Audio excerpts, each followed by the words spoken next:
all, welcome back to Xamarin Tech Talk. Today we'll see a different concept where we can just embed some kind of animations in our Xamarin Forms application. And here the main concept that we are going to look at is a slide drawer which is coming from a bottom of your device. So we don't want to have any kind of renderers that are going to be written in native applications. It's just like a small piece of code that we are going to write in our PCL, so which should work in our iOS or Android application. So our agenda for today is creating a slide drawer in Xamarin Forms. Let's just get started. So I'm just going to create a small solution where I'm just targeting Xamarin Forms. So I'm just choosing Xamarin Forms app.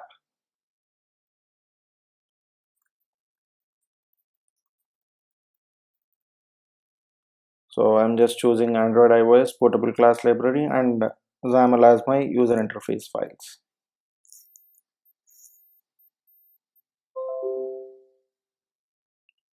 So this will actually create our small project structure which has a PCL and Android and iOS application. So we are going to create a custom view which actually behaves as your drawer, where we are just dealing that particular view in order to have a kind of slide animation in our pages. So in Xamarin Forms we can just drive our animations with certain kind of methodologies where it actually has like rotation, scaling, translation and all. So based on our need, we'll just try to use one of the concept to achieve our slide look and feel of our custom view. So for that, I'm just going to have a custom view created. So we'll just go and create a custom view.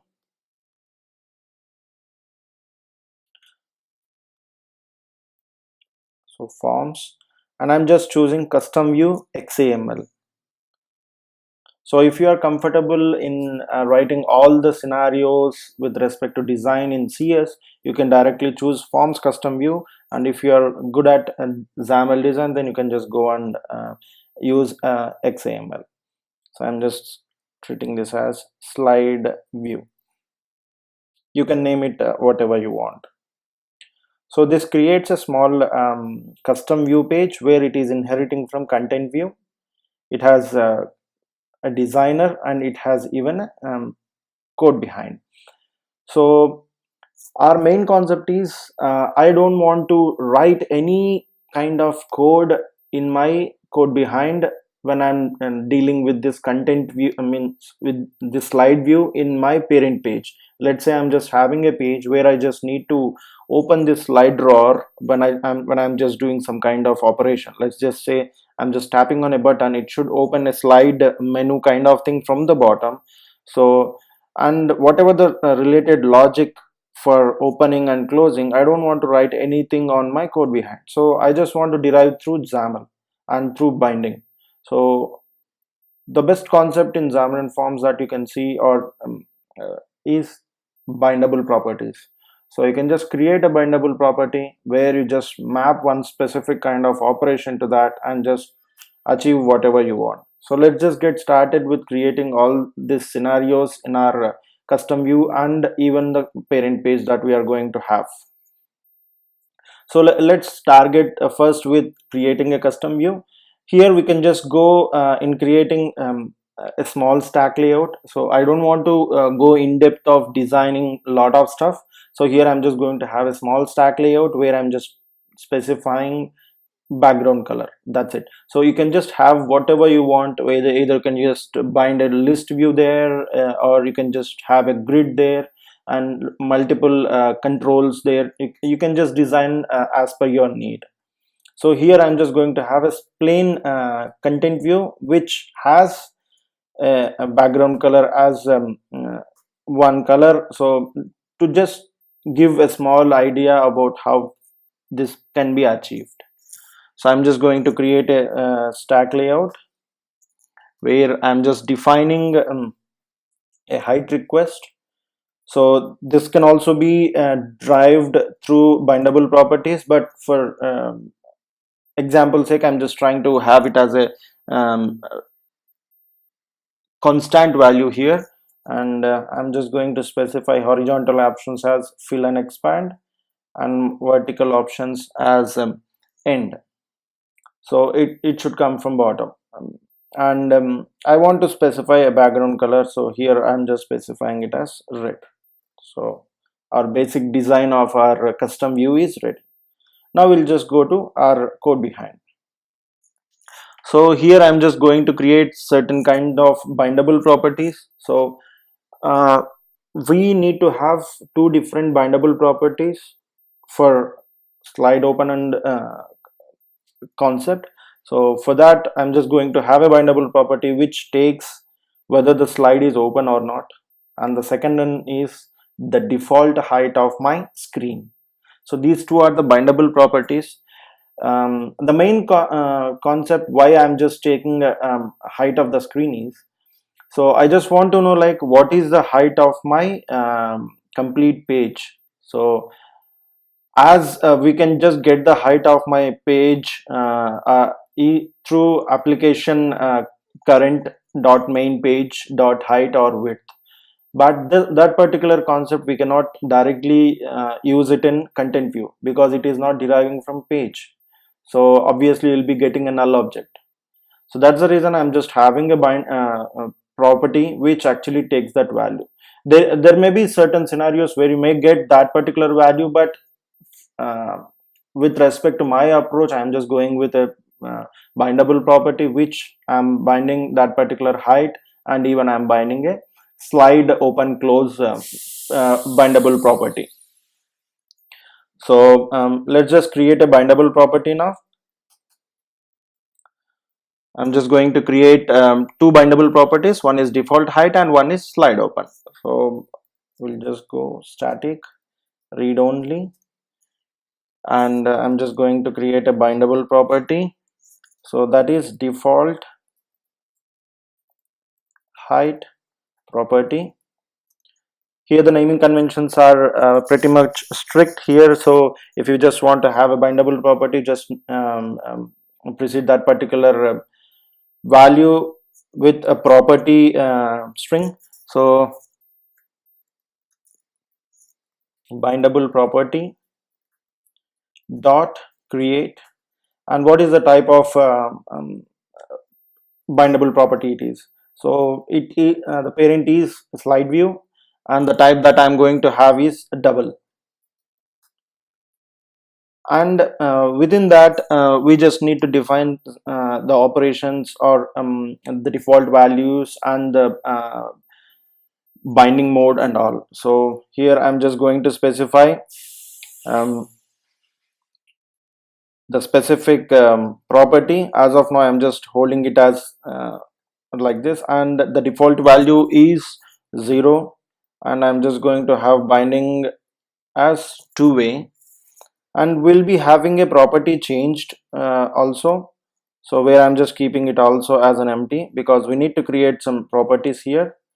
So I'm just going to create a double property. So default height, and we'll be having getter and setter. So return would be a double value where I'm just casting it as double get value of what is the type of bindable property. Just take this bindable property, and we need to set the value. So where it will be derived through set value of our bindable property, and the value will be value.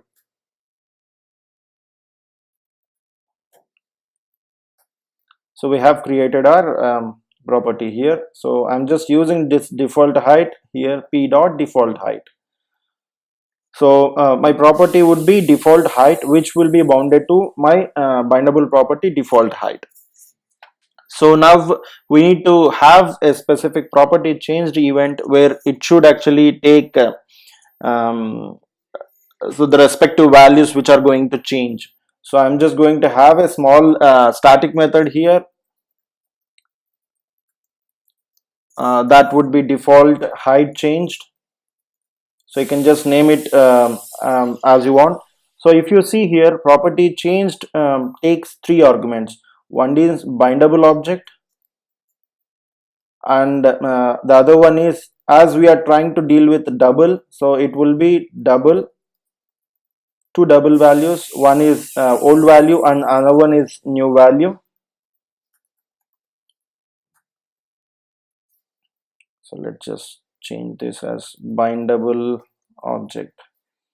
Okay, so this particular class is means identified as our custom view through this bindable object. So let's just say like bindable object as, what is this view? Slide view. And we can just deal with all the properties under this particular content view. Dot, initially I just want to make my custom view as hidden.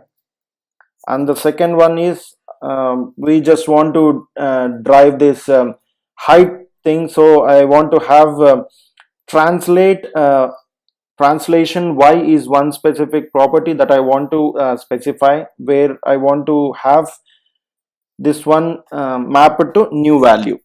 So whatever the new value that I am going to get, it will be bounded to my translation y, and we'll be dealing this default changed property changed event here.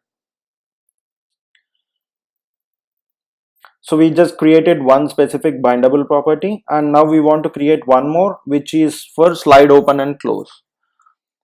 So for that, I'm just going to have one more bindable property, static read only, and bindable property. So this is slide open. The naming conventions are quite flexible. You can just go ahead with whatever you want. So bindable property dot create and slide view, and this is bool, as because we are dealing with true or false, so the type would be bool. And p, as the same way that we have done for the earlier property, we are just trying to go with p dot, and we'll just leave it as is right for right now. And the default value would be false, and the binding mode is two-way, and the property changed, and we'll just leave it as is.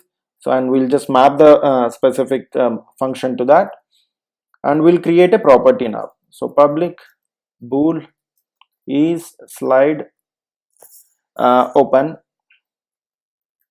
and we'll just use getter and setter. So return bool get value of our property name is slide open property,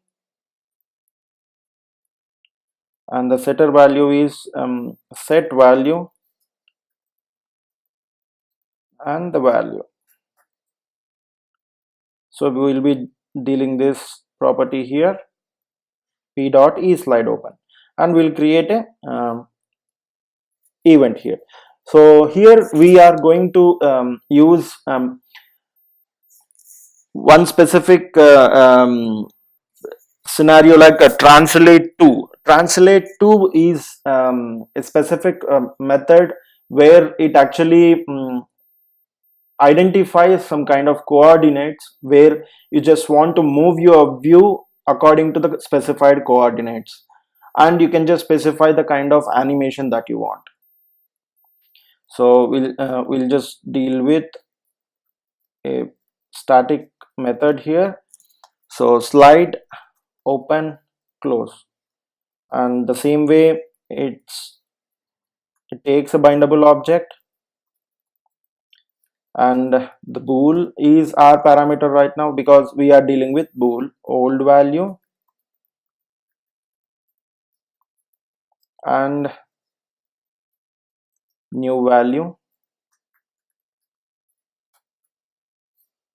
So we just want to check whether the slide is open or not. So for that we are going to check the condition. So if new value, so if for example if it is true, then what is the scenario, and if it is false, what is the scenario? Sorry, this is bool. First thing is we just need to enable our slide view. So I'm just making it true, and we just need to specify an animation. Translate to, so the initial value is 0, the x value won't change, and the y value is the one which is going to change.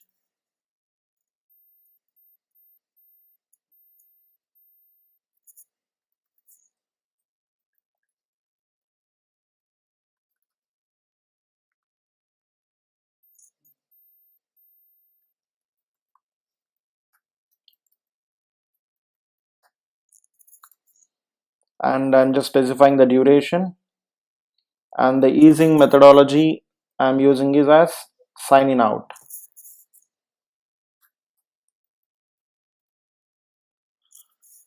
And I'm just making my new value is equals to false. So if it is true, then it will be made it to false, and we'll just have the same condition in a reverse manner. So, and this translate to is an async task operation, so we'll just make it awaitable.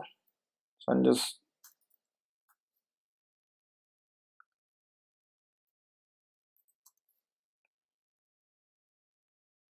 and the value will be like this. Here first we need to do the operation, and after that we just want to hide our view, and we'll just make our new value to true, and we'll just use this method here, which we are binding it to property changed. So this is our content view class, where we are defining two bindable properties and the respective event methods, and two properties which we are going to use in our parent page. So we'll just go and create a parent page, or otherwise we already have a parent page which is there. So I'm just going to remove this. So we are dealing with custom view, so we just need to define that custom view first. So I'm just making it as controls. So the namespace would be the same sample slide drawer. So I'll just copy and paste, and the assembly will be the same. So as we are not going to dealing with multiple namespaces and things, so the assembly won't change. The namespaces will change based on the project structure that you define. So we'll just design this. So for that I'm just going to create, so we just need to have a content page here. So content page dot content. So within that we'll be having a stack layout. So this would be our parent stack layout.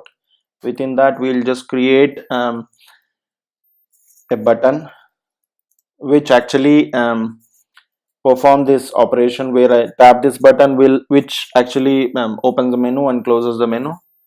So I'm just making it as center, and vertical options as center, and we'll just have a text open, or else we'll just make it as menu. And we need to embed our custom control here. So controls dot slide view, and just we'll name this control for just identification sake, my layout view. And we are dealing with default height, and another one is slide open. So we'll just have all these things drive through binding. So we'll just go with the view model, So we'll just create a small view model, main view model. And one more thing that I'm going to have here is property changed package, because it automatically takes care of all the identifiable property changed 40. This is one of the ultimate package where you can just use into your Xamarin Forms application, because it automatically takes care of all the identifiable property changed events, where you just want to have any kind of events written in your classes, and you don't bother about all such concepts. It automatically takes care. So using property changed, and I'm just going to specify one attribute here, implement property changed. So whatever the properties or whatever the models that I define here, it automatically internally will create all the iNotify property changed events. So here we just want to have three properties, two the commands. One is the default hide property. The two commands are, one command uses to bind this button, where I just tap that, it opens my drawer, and the other command which I'm just going to have it bounded to a stack layout, so where I just tap on outside of the drawer, so it should hide my drawer. So for that we are just going to create two commands and one property. So first one is I command. So it comes from windows.input. So just so it would be tap it command. You can just name it whatever you want, and we'll resolve this. System.windows.input, and we are going to have one more I command, which is slide open command.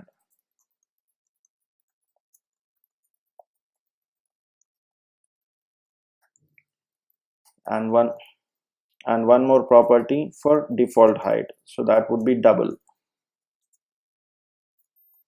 default height. And we forgot for we need one more property for eSlide open. eSlide, I'll just make it eSlide and get set. So these are the four properties that we are going to deal with. First thing is we'll just use I'll name it close tapped command, so that it would be, we'll just create a private method for close menu. Here we are just making our eSlide equals to false. So means whenever slide is open, when I tap on that, so it should close. So I'm just making it as false. And we need to have one more method where I just want to use slide open close. So for that, slide open is my private method, which internally have if slide eSlide is true, we are making it as false.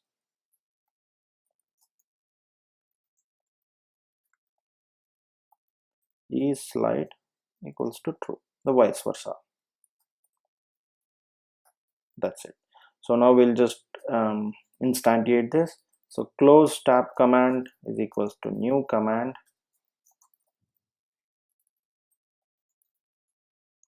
and we'll just bind close menu method to that, and this command comes from Xamarin Forms, and we will be having slide open command, new command, where we are just having slide open method bounded to that, and the default slide will be false. and we are specifying the default height. So app dot current dot main page dot height. So all the specific properties we have created here in our view model, not in even in our code behind of our querying page. So we are completely driving through view model. So we'll just go to our XAML page, the button, we'll just use command binding, and we'll use slide open command. So this is for my button, and here we are going to have default height, which is also derived through binding. So we'll take that default height, and one more is slide open, which is also a bindable property, where we will be binding that to is slide property. So we have created a button, we have specified a command to that, we have embedded our slide view, and we have specified default height and slide open property. And we'll be having one more thing where we are talking about closing off that slide whenever I have tapped on my stack layout. So we'll be writing some kind of gestures here. So I just want to tap there, so it should close. So we will be dealing with a tap gesture. So stack layout dot gesture recognizers. So within that we'll be having a tab gesture recognizer, and we'll be dealing with a command there. So that command, whatever we have created, so which is close tapped command, that's it. So we have created gesture recognizers for our stack layout, and we have specified a tab gesture recognizer. And in our draw page, on appearing,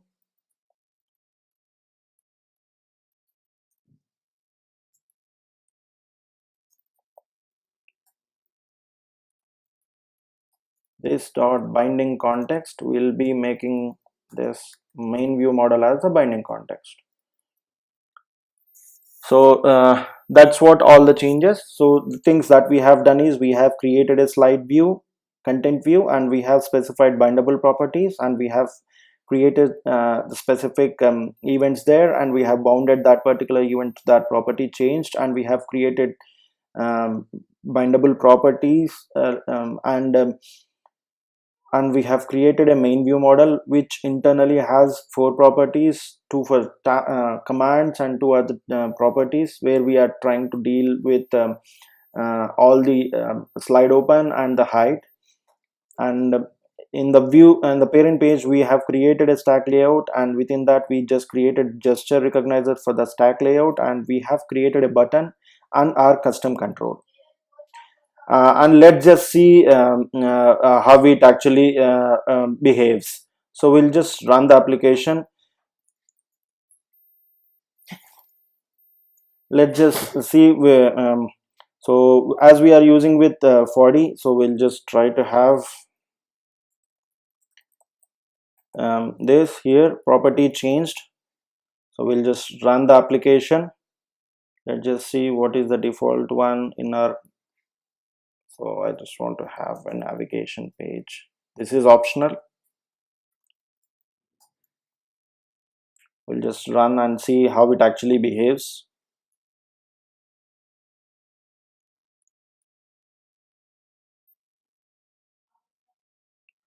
So let it build first, and we'll just see what happened.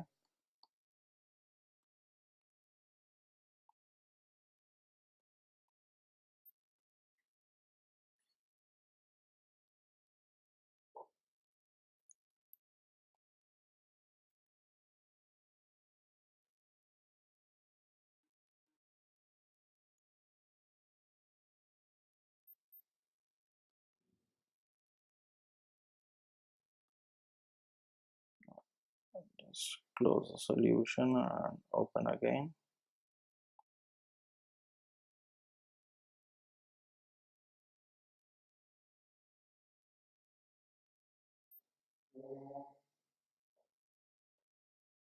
So we got our menu button created.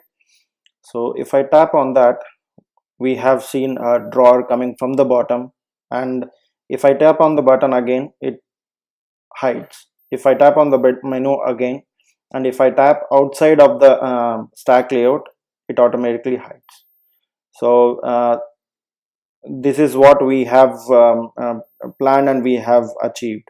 So we are getting a slide drawer from the bottom, and if I tap anywhere outside, or even if I want to have selection inside this particular slide drawer, I can just have even that um, closed tab gesture here also. So everything is derived through binding, and everything is derived through XAML, and um, so this is how we can just create custom animations, and a small sample how to create a slide drawer. Thank you so much, and hope you got the concept. And if you have any queries or concerns, you can reach me at the email ID, and I'm available at Twitter, and you can just go and look at my blog, .NET Mobile. Thank you so much, and we'll see you in the next articles.